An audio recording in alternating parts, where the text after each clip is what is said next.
Hey folks, this is Jimmy here in Strange, Vermont. How's everyone doing tonight?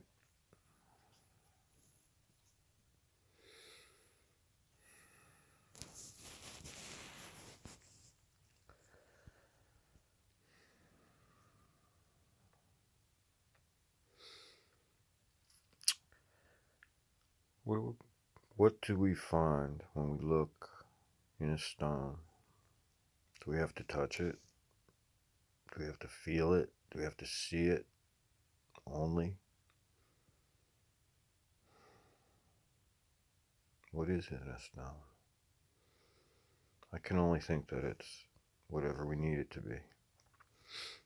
That's the power.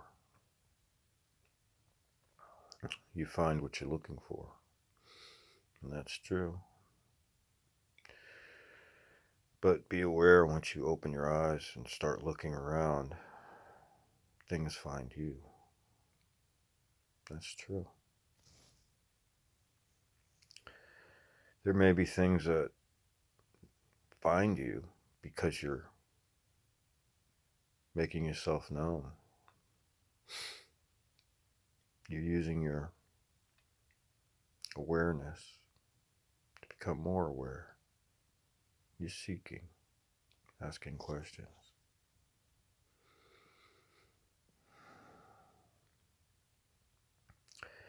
I think we can ask one good question at a time, and the answers may come quickly or it may take a lot of time, a lot of processing. We all do things differently.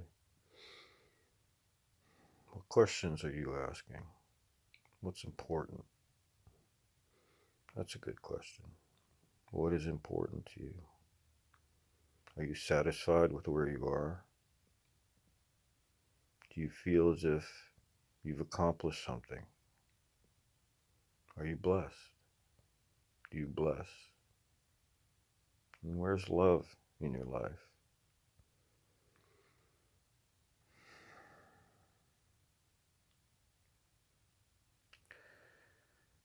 The will to change.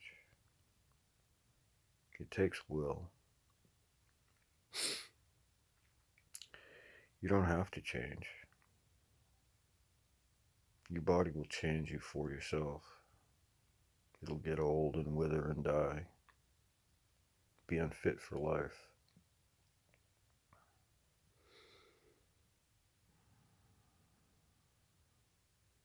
Your body's just a shell. It's an empty cup.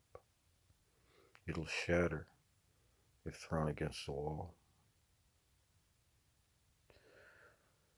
But if you fill that empty cup with your imaginings,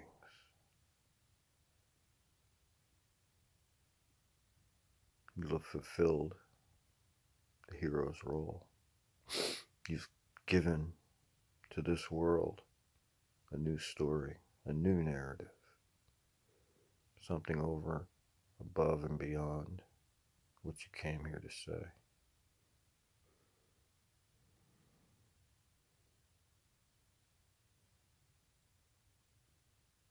Passion. Passion is a tool. It's an affirmation of life, of living. If we weave passion into our endeavors, we'll be successful. We're all people and individuals, and we all do things differently, and see things differently, and feel things differently, and touch things differently, and affect this world differently, but we all affect it.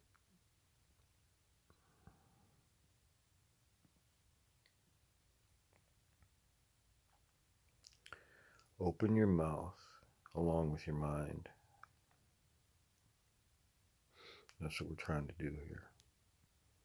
Not only think of a way of being in this earth while you're here, but affect that.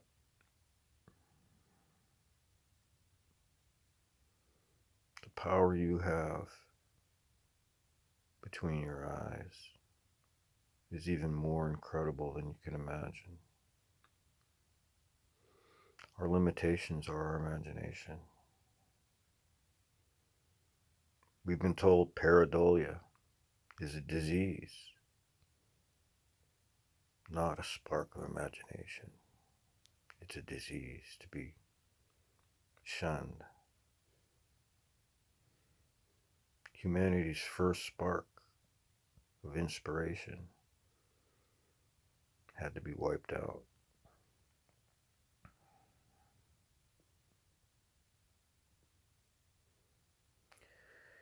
Cave paintings were and are musings of our internal landscape, the things we see that light up to us when we close our eyes.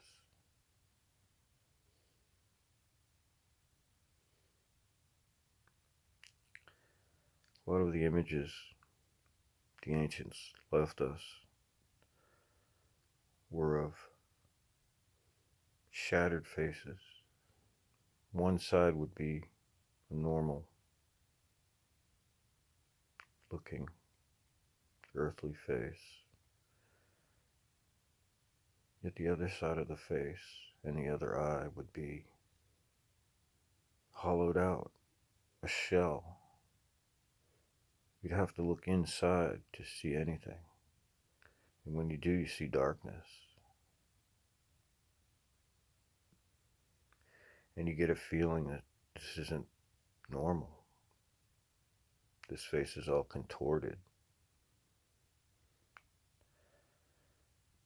It seems to have a scream coming out of it. But the more you investigate, the more you see that it's not malevolent. It's benevolent. It's the part of us that is the monster, the ghost, the malevolence that we see around us. We call evil.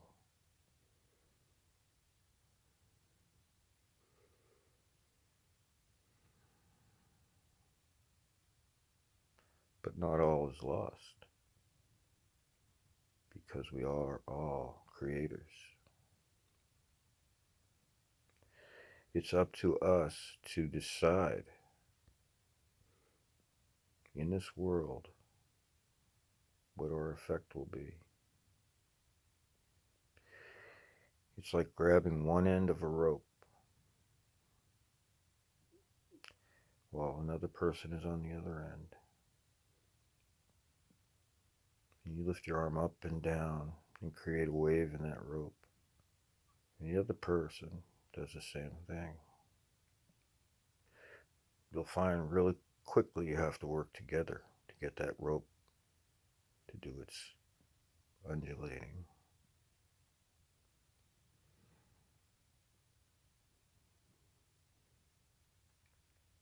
It takes us, all of us, together. You help me, I help you. Effectual. That's why we're here. Forget about the forgetting.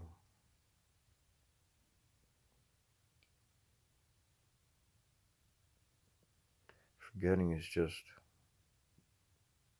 a way of saying we were born. We attain. We strive. We reach. We look up. We try to fuse the one side of our face with the other. The monster with the enlightened being.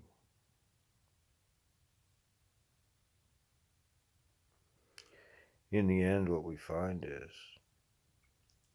there's no end at all. Simply a beginning.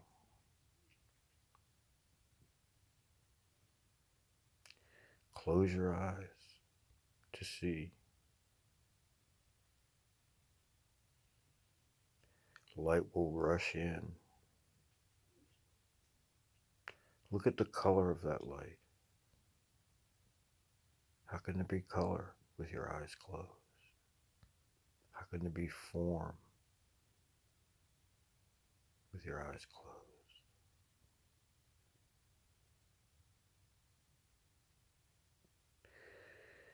When you open your eyes and look around, you see images created by light. You don't see things, you see images. You create meaning out of those images. You create depth and form and shadow. There is no shadow without you bringing that into existence.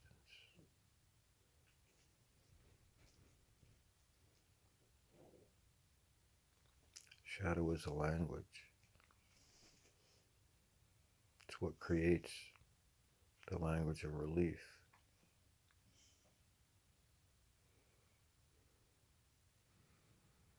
We see it in the images in the crystals and the stones. It's intuitive, is how you read it. What it means to you is what it's saying.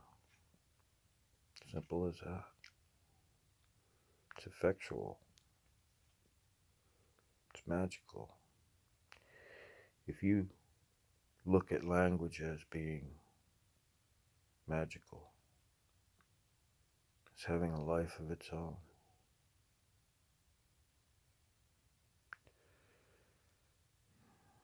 You'll start using it differently. Everything we utter in this world, everything affects us and affects everything around us.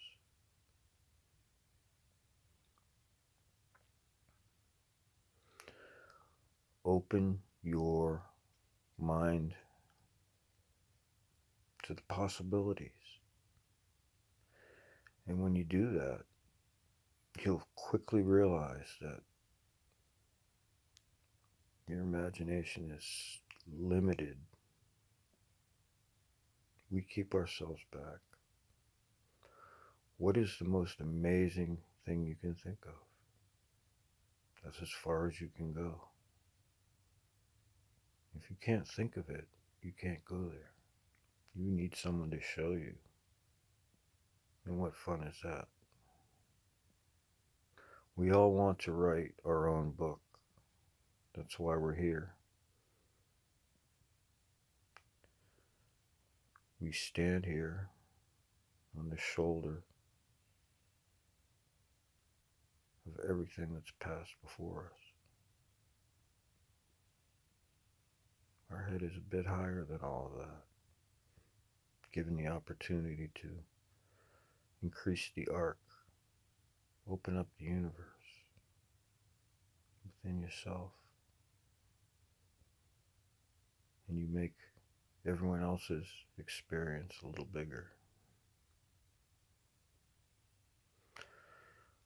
All of our ancient friends left us all these beautiful megalithic structures. They're not gone.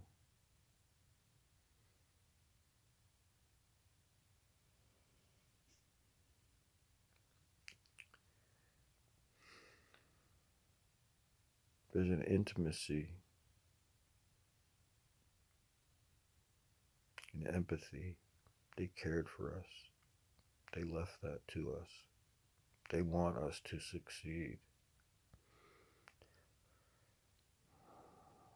The message is not how they built these things, but why.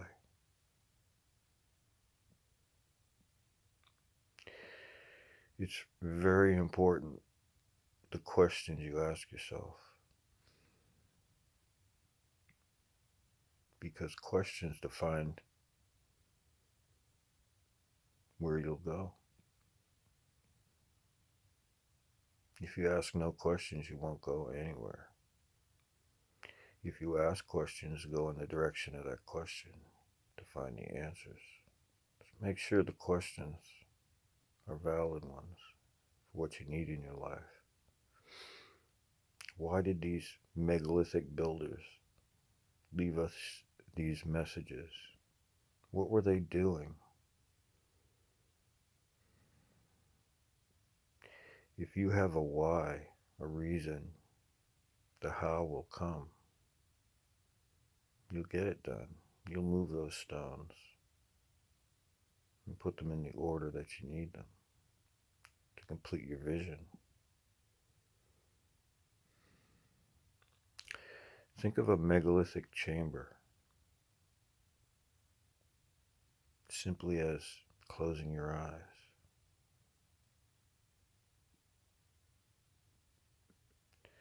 We all have a megalithic chamber in our heads, right between our eyes.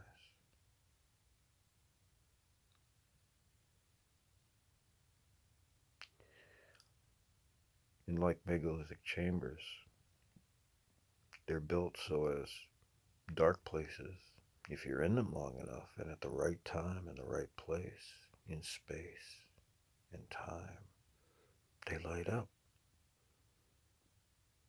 But they don't light up with the full radiance of the sun or the moon or the stars, but at specific times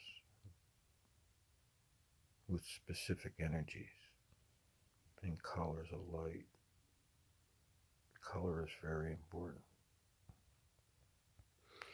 If you become sensitive to the color of the sun, you'll see changes around you and you'll know when to act.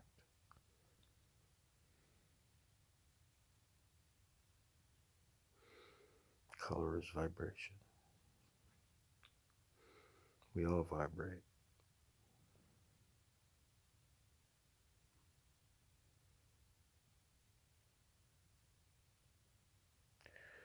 Think of a waterfall going up, or a bird flying backwards, or wind that doesn't blow.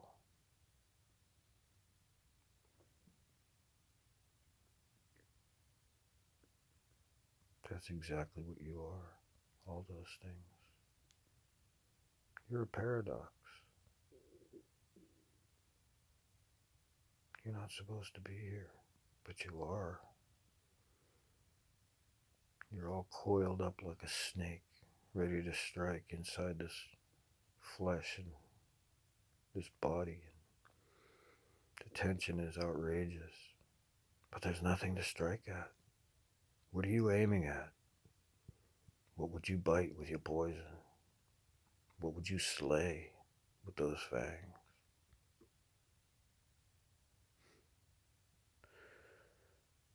Well, the serpent eats its own tail, or it has two heads and faces itself.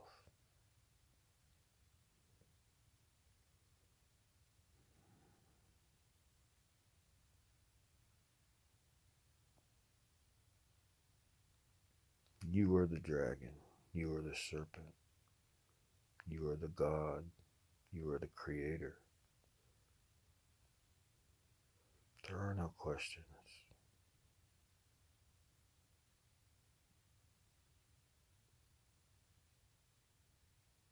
They've all been answered.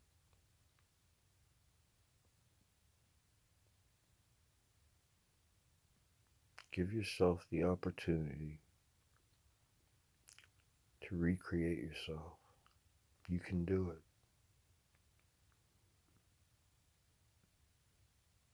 Never be satisfied with where you are for long.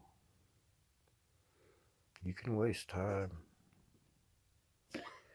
and sleep on that nice patch of ground in the sun and rest and relax.